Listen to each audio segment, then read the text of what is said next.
kepada guru, sopan ke manusia, sopan ke Allah Subhanahu wa Ta'ala. Apa yang terjadi kalau diri kita? Nah, kalau sudah berkira tadi pada buang jadi sampai, udah ulat itu tadi gantung, jadi umpan unjun dia lagi, makan ikan dia lagi. Kalau sudah berkira rusak di dalamnya. Nah, kalau sudah jatuh apa ada lagi? Nah, jatuh nanti satu saat pecah, busuk di dalamnya. Memang yang ideal itu di luar kulitnya bagus, dalamnya bagus. Itu kalau bisa. Nah, kebanyakan tadi bila terlalu polos mangga tuh, nah, ya rusak di dalamnya. Tak bagus yang terlindung-lindungnya tadi. Nah, terlindung-lindung daun rupanya ulat tadi kali tapi kepengen. Nah, ulat tadi suka pindah-pindah mulus-mulus diri tadi.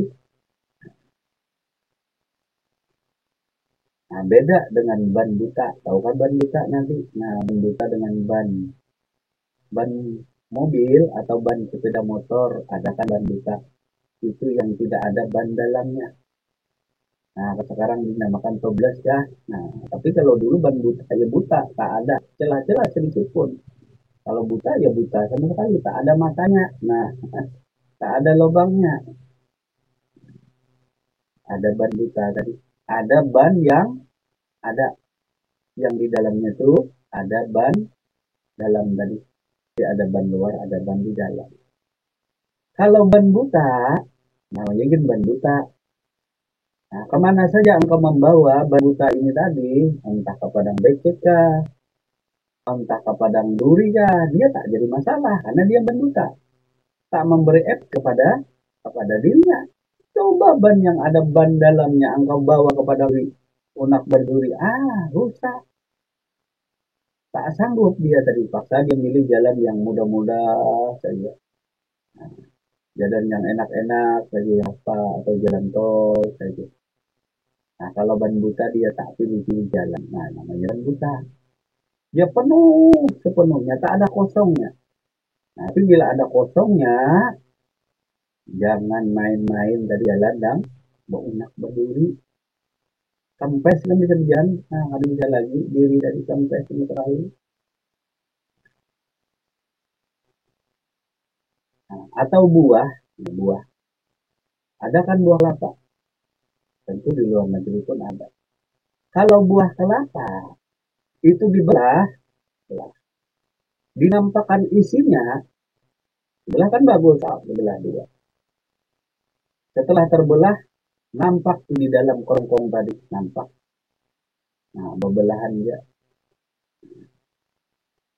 Kelapa tadi dibelah dua, tang sebelah. Lalu kelapa tadi dilempar ke got, kelapa bersih, lempar ke got. Nah, ini sepenggal dilempar, paruhnya dilempar. Coba apa tadi, buah kelapa tadi, yang seutuhnya penuh, Anda lempar ke got, isi di dalamnya masih utuh. Tetapi kalau dibelah, apalagi sebelah aja tadi ada rangkupannya. Nah, ada rangkupannya tadi. Kelapa itu nanti dibelah sebelah aja, timbaikan anak. Kemudian tempat yang kotor, maka otomatis kelapa tadi akan rusak. Bercampur dengan segala kotoran tadi.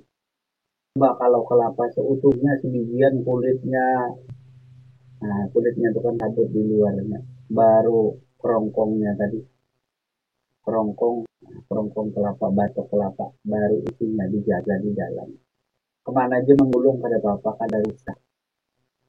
Kalau sebagian, cuma kalau separuh, nah nampak terlihat bagus di luarnya aja, tak bisa diapa-apain lagi ya, dibuang aja tadi. Nah, ini nanti yang ditanya si Mungkar Mangkir kerjaan tadi. karena separuh-separuh dengan Tuhan. Ya, ada menjaga adat lawan Tuhan separuh-separuh. Nah, separuh-separuh bertuhan tadi. Separuh-separuh menjaga akhlak dan adat kepada Tuhan. Kalau hamba tadi sepenuhnya, kalau kada disuruh berdiri, kada berdiri dulu. Nah, orang buta ngarannya kalau kada disuruh berdiri, kada berdiri. Ada. Nah, orang kada ada apa-apa tadi. Menunggu daripada perintah daripada Tuhannya. Kalau diperintah Tuhannya, bah. Jadi kalau bilang Tuhannya.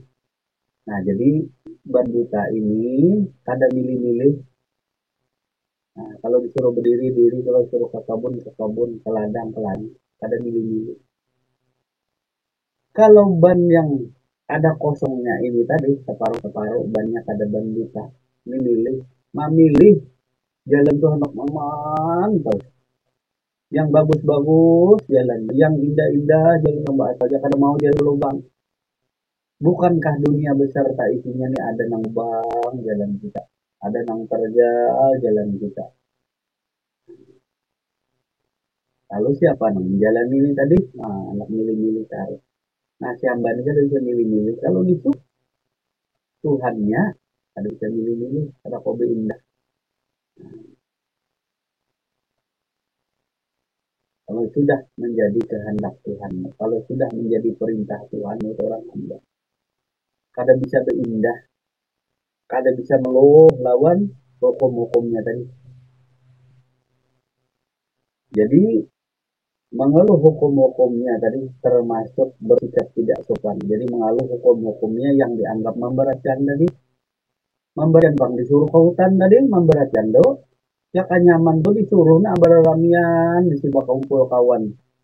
Nah, bakar oke kah? Nah, kan rame Tuan Raja. Engkau bakar oke di sana aja Tuan Raja. Tapi kita ini diberatkan disuruh ke hutan, disuruh ke kebun orang rame misalnya karaokean. Orang rame hiburan. Kita disuruh Tuan Raja ke hutan, lalu kita merasa berat. Berat bang orang rame-rame di sana. Nah, orang asik-asik menghibur diri. Kita bakal disuruh ke hutan. Bila engkau bersikap demikian, merasa berat terhadap Tuhan yang perintahkan kepada diri tadi. Mengeluh terhadap hukum-hukum yang dianggap memberatkan diri. Hukum itu apa aja Tuhan jangan dijauhi, jangan. Bila disuruh tadi kerjakan, ya. Bila jar Tuhan jangan itu haram. Itu bagi orang yang mengenal Allah. Hukum Allah yang tertulis bang, ya jelas. Nah, bagi engkau nang makrifat tadi, hubungan dirimu dengan Allah Subhanahu wa taala kada ada dinding dan hijab. Kada ada berdinding dan hijab. Menjaga adab dan perilaku lagi. Bayangkan kalau engkau setiap waktu, setiap saat bersama dengan Tuhanmu. Sudah apa tuh kemarin tuh? Nah, masih lupa hanya berapa hari kita? Ya Pak Abdul Ghaffar, di mana saja kamu berada di situ ada aku kata Allah. Aku bersamamu. Timur ke barat, timur dan barat adalah milik Allah. Kemana engkau menghadap, di situ ada wajah Allah. Surah apa tuh? Kada sopan kita cari lawan Tuhan. Merasa beratkah dengan yang diperintahkan Tuhan? Jadi Tuhan tadi, Tuhan yang hidup, yang mengatur bang, yang hidup pula. Bukan yang mengaturmu adalah sesuatu benda yang mati. Bila sesuatu benda yang mati, berarti engkau bertuhan benda, bertuhan sesuatu yang mati. Maka itu bertauhid yang utama. Itu kalau kemarin nah. Sebelum ma'rifatullah, belajar ma'rifat bertauhid dulu. Tauhid itu adalah di mana engkau tidak mensekutukan Allah dan segala sesuatu. Nah, tauhid tadi di mana yang ada tuh yang kau lihat dan saksikan hanyalah Tuhanmu. Tidak mempersekutukan Allah Subhanahu wa taala dengan sesuatu. Saudara,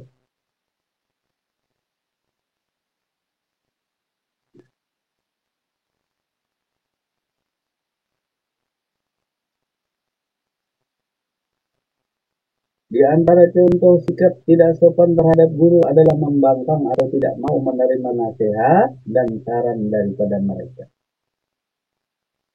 Makanya berat orang berguru tadi. Di antara contoh sikap tidak sopan terhadap guru adalah membangkang, tidak mau menerima nasihat dan saran daripada mereka. Sebagian orang berkata membangkang kepada guru tidak ada tobatnya. Bahkan ada yang mengatakan siapa yang berkata mengapa kepada gurunya, maka ia tidak akan pernah beruntung. Al-Qusairi berkata, siapa yang menemani seorang guru namun kemudian membangkang dalam hatinya, berarti ia telah melanggar akad pertemanan itu dan harus segera bertobat. Jika seorang salib mendapati dirinya belum juga sampai kepada tujuannya, hendaknya ia sadar bahwa hal itu mungkin disebabkan oleh pembangkangannya secara diam-diam terhadap guru-gurunya. Karena guru itu ibarat duta bagi para murid di hadapan Tuhan. Jadi diibaratkan dalam cara alam, guru itu ibarat duta para murid di hadapan Tuhan, duta para murid di hadapan Tuhan tadi. Tentu guru yang benar-benar mengenal Allah Subhanahu wa taala, benar-benar melihat dan menyaksikan akan Allah Subhanahu wa taala tadi.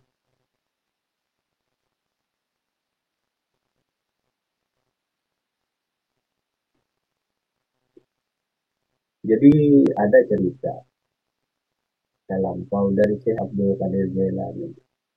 Jadi ada seorang orang tua yang menitipkan anaknya kepada Tuan Syekh Abdul Qadir Jailani. Ketika orang tuanya bertamu ke tempat Tuan Syekh Abdul Qadir Jailani tadi, dia melihat anaknya diperlakukan seperti seorang pelayan, artinya melayani gurunya, menyediakan makanan, minuman tadi.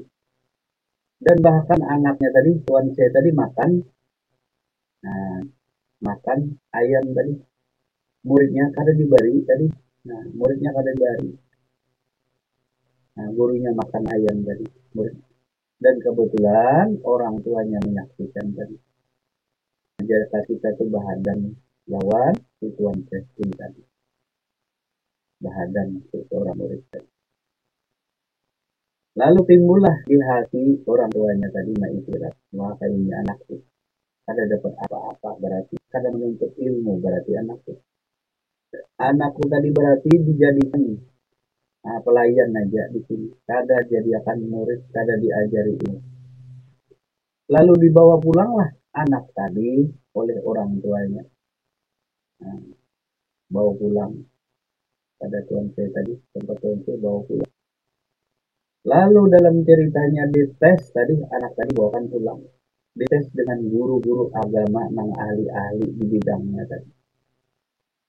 Maka anak tadi menjawab dengan mudah segala pertanyaan daripada guru-guru agama tadi. Ahli-ahli agama di bidang itu tadi. Padahal cuma mahadam. Padahal jadi pelayan saja di rumah Tuan Syekh tadi melayani daripada Tuan Syekh Abdul Qadir Jailani. Lalu orang tuanya tadi bergegas bilang, kalau kayak ini jadi pelayan aja kayak ini. Anak tadi ilmunya, tahunya, ilmu pengetahuannya tadi.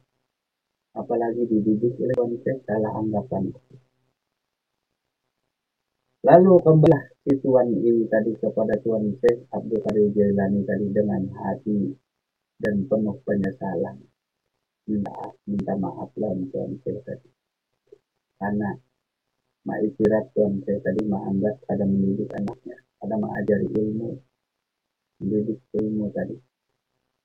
Lalu apa jawaban Tuan Syekh Abdul Qadir Jailani tadi? Ya Tuan Syekh, aku ikhlas reda memaafkan. Ada dari saya. Cuman Allah Subhanahu wa taala telah menutup pintu ilmu kepada engkau dan anakmu. Mau apa? Mau apa lagi? Nah, ini guru tadi adalah buta ilmu murid di hadapan Tuhan tadi. Ya Tuhan Syekh Abdul Qadir Jailani, aku memaafkan dan salah pada papa. Cuma Allah Subhanahu wa taala telah menutup pintu ilmu kepada engkau dan anakmu nih. Kada bisa lagi aku melajari Kalau sudah Tuhan tadi berkehendak, nah. Karena Tuhan Syekh tadi adalah orang yang dekat dengan Allah Subhanahu wa Ta'ala, yang terkenal dengan kewalian tadi. Tentu wali tadi adalah orang yang mengenal Allah Subhanahu wa Ta'ala. Kalau kita hendak jadi wali, beramalan beriman yang beramalan, tapi tidak memakai juga ilmu wali tadi. Ilmu wali apa? Yang mengenal Allah Subhanahu wa Ta'ala, beriman, beramalan, tapi tidak kenal lawan Tuhan yang kau sembah. Lalu jadi dosa aja pekerjaanmu tadi. Kenapa jadi dosa? Karena didasari tadi, pertama engkau kada menyembah kepada Tuhanmu. Nah, kemudian tadi jaka kita didasari daripada sesuatu yang tersamar tadi. Apa tadi itu tersamar tadi? Nah, karena diperintahkan ujub ria aja oleh hati perasaan, karena mengenal Tuhan tadi, beramal ibadah tadi. Karena ada kecintaan lain selain daripada Tuhan, lalu jadi maksiat saja tadi. Nah, bagus beramal ibadah cuma jadi maksiat lawan Tuhan, karena kada mengenal yang kau sembah tadi. Kada mengenal yang kau sembah. Siapakah yang kau sembah tadi, siapa? Kada mengenali Tuhan tadi. Lalu kada bernilailah amal ibadahmu karena kada sopan jadinya. Kada sopan jadinya tadi. Nah, bernilai apa? Nah, karena didasari dengan jufria tadi. Ataupun merasa berbangga diri dapat melaksanakan amal ibadah. Dengan kata lain pun, artinya aku ikhlas ridha kepada Tuhan. Cuma merasa bangga diri dapat melaksanakan amal ibadah. Inilah contoh salah satu kepada hikmah kepada diri kita. Sering beramal, nah, cuma jadi dosa. Kenapa jadi dosa tadi? Karena di antaranya yang pertama, kada mengenal Tuhan yang kau sembah. Apa yang kau sembah tadi lalu mahayabang, di orang Banjar itu mahayabang, tahukah? Kesana kemari. Karena di dalam ibadah tadi, engkau kada melihat Allah Subhanahu wa Ta'ala.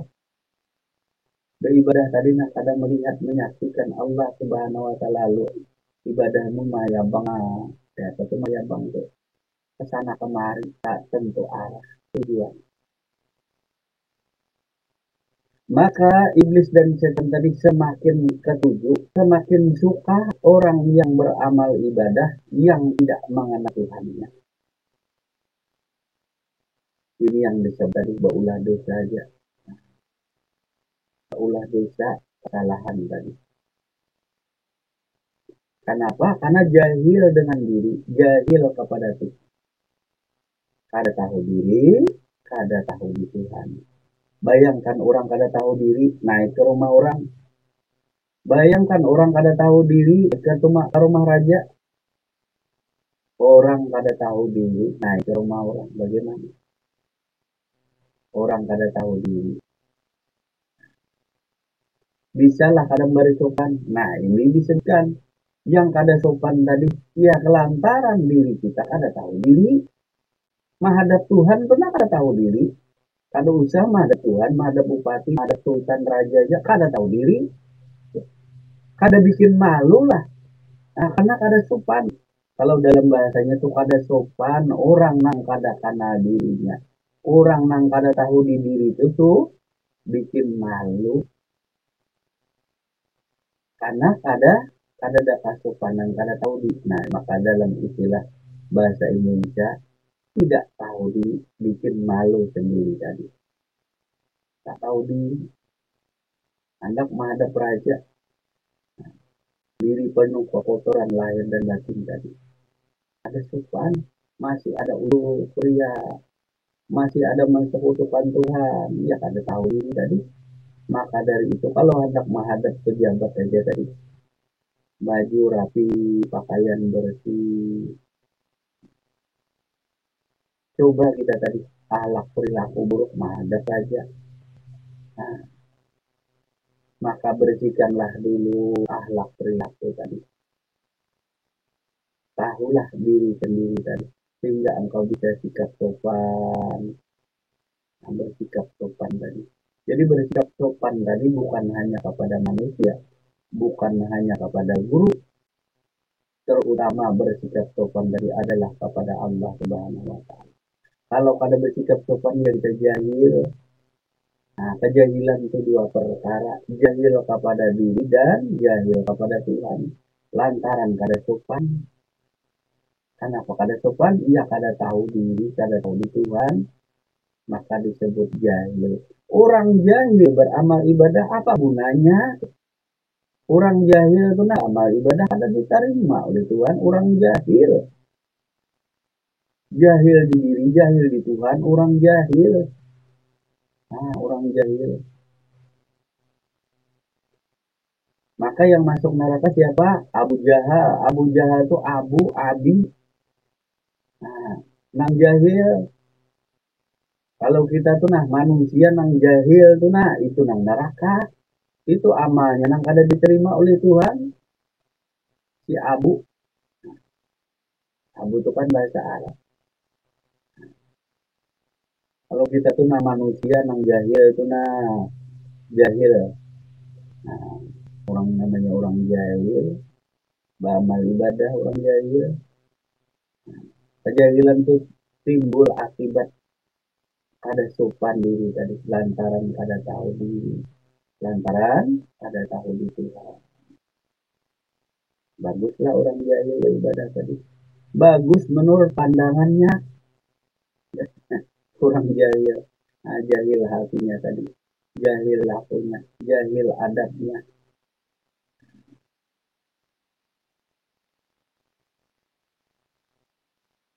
Nah, jadi nang dipadahkan Abu Jahal itu jadi kita nang jahil kena. Bukan hanya Abu Jahal paman Nabi, tapi diri kita nang jahil ini. Diri kita nang jahil ini bakalan jadi penghuni neraka. Kata jadilan diri. Jangan orang nang kita baca diri kita, nang kita baca diri kita nang jahil pagi, siang, dan malam ini tadi. Nah, jadi obat tuh kalau kada dimakan, kada memberi efek di diri tadi, makan obat tadi, salam jamu tadi, biar sehat, biar kuat tadi. Nah, biar banyak-banyak obat ramuan jamuan tadi kada dimakan, begitu juga pakaian tadi kalau kada dipakai, kada jadi apa-apa. Nah, itu kisahnya. Jadi malam hari berkisah hikmah tadi. Karena hikmah alaikan tadi. Kemudian lagi bersikap tidak sopan pada manusia adalah yang pernah terjadi kepada Junaidi. Nah, Junaidi, Imam Junaidi al-Baghdadi. Saat ini ia melihat seorang miskin. Saat ia melihat seorang miskin yang meminta-minta padanya. Nah, kita ada itu buku daripada Imam Junaidi al-Baghdadi, bukunya kecil segini. Kalau tidak salah bukunya itu Pangeran Sufi. Nah, ini spesial dari Imam Junaidi al-Baghdadi ini bukunya. Ini banyak surat-surat daripada Imam Junaidi al-Baghdadi yang dikirimkan kepada sahabat-sahabatnya tadi. Ada bukunya tadi. Nah, jadi ini banyak surat-surat perihal-perihal daripada Imam Junaidi al-Baghdadi tadi. Mungkin bukunya agak susah dicari.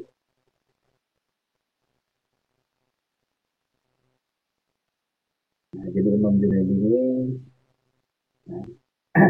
adalah salah satu tokoh kalangan sufi yang masuk terkenal tadi, atau menjadi pangeran daripada sufi itu tarikatnya ada.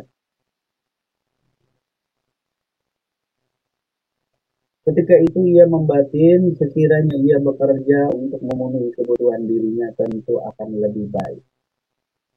Jadi Imam Junaid ini melihat ada seorang pengemis meminta-minta. dengan beliau ini tadi. Cuma hatinya menggerutu di dalam tadi. Hati Imam Junaidi Al-Baghdadi tadi ada hatinya mengiktirat kepada pengemis tadi bahwa seandainya orang ini bekerja memenuhi kebutuhan dirinya, tentu dia akan lebih baik. Karena Imam Junaidi orang ini mampu lagi bekerja, kuat lagi bekerja, lalu mengiktirat di hati. Kemudian apa yang akibat yang terjadi kepada diri Imam Junaidi Al-Baghdadi?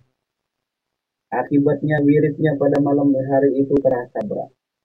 Jadi Imam Junaidi ini berat. Anunya apa wiridnya tengah malaman dari mulut diri. Nah, berzikir kepada Allah Subhanahu wa taala. Tiap malam tadi. Jadi pas malam ada malamnya, satu malam ada wiridnya pada malam hari itu terasa berat bagi itu. Ia bermimpi melihat sekelompok orang yang mendatanginya, membawa orang miskin itu di atas meja hidangan. Lalu mereka berseru kepada Imam Junaidi Al-Baghdadi, makanlah dagingnya karena kau telah menggibahinya.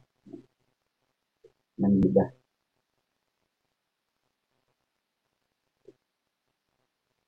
Nah, jadi karena Imam Junaidi cuma menggibah di hati ya, ada di mulut ada. Cuma menggibah di hati kalau kita bercerita dengan orang bapak itu bekerja. Misalnya Pak Abu Hakim bapak orang tadi bekerja, masih kuat, masih gagah lagi, tenaga masih muda. Tentu dia akan mendapat hasil yang banyak daripada dia bekerja, daripada meminta. Imam Junaid hanya di hati. Hatinya tadi berkata demikian tadi, seandainya orang ini bekerja untuk memenuhi dirinya, kebutuhan dirinya, tentu akan lebih baik bagi dirinya daripada meminta-minta. Menggibah tadi benar, ada istilah kita menggibah itu lantaran benar. Amunnya salah disebut apa? Menggosipkan apa tuh? Ini pun benar, artinya bila bekerja tadi seharusnya benar. Perkataan yang demikian itu menggibah. Namanya tadi artinya kebenaran. Gibah juga biasanya. Ada baik juga sebenarnya gibah tadi. Nah, kalau kada benar bang, lalu jadi fitnah, lalu jadi gosip aja. Nah, apa tuh bahasanya tuh? Menggosip bahasa kita tuh. Kalau ya benar, ya menggibahnya tadi. Nah, kalau kada benar memfitnah, keduanya sama ya tadi. Jadi membicarakan kejelikan orang tadi, baik itu benar maupun kada, kedua-duanya sama. Jadi, baik benarkah yang dikerjakannya tadi? Baik kada benarkah kedua-duanya? Kada dapat faedah lawan diri tadi. Malah menutup hati kita daripada cahaya ilahi tadi. Daripada hidayah Allah Subhanahu wa taala. Ini kalam kadin yang kada bisa tambus-tambus tadi kada apa aja. Kada bisa berdialog dengan Tuhan, kada bisa mendengar kalam Tuhan tadi karena hati kita salah satunya dipenuhi tadi oleh gibah. Gibah tadi yang nah, menutupi hati tadi, tertutup. Padahal benar aja kalau ya bekerja aja Imam Junaidi tadi, tapi itu gibah. Kalau kada benaran, lalu kita menuduh orang tadi, itu sama juga fitnah juga manis. Malah menutup pula kepada diri kita. Lalu bisa iri dan tiga. Jadinya bila kita memfitnah orang, nang kada jujur, nang kada benar, tersampaikan tadi. Nah, bahwa si ani begini-begini. Lalu jadi fitnah.